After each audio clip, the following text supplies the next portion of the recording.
بعد از 6 ماه امروز دوباره با همین. سلام و صبح بخیر. چون امروز چهارشنبه است و روزای زوج من خیلی شلوغه، صبح زودتر از روزهای دیگه بیدار شدم.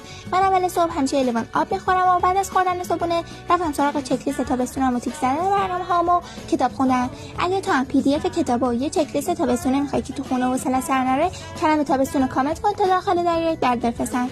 ناخن عزیزم شکست و بعد از ناراحت شدن شکستن ناخنم آهنگ گوشم تا حالم بهتر بشه.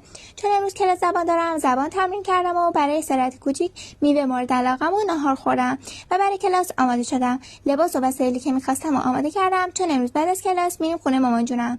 زود تا سری کلاس رفتم و برگشتم و اسنپ گرفتم و راه افتادیم. تو ماشینم وقت رو تلف نکردم و حافظه گوشیمو خالی کردم چون از همه چی عکس و فیلم میگیرم. غروب آفتابم از دست ندادم و رسیدیم. لباسامو عوض کردم و بعد از خوردن شام و چای بازی کردیم و شبتون بخیر.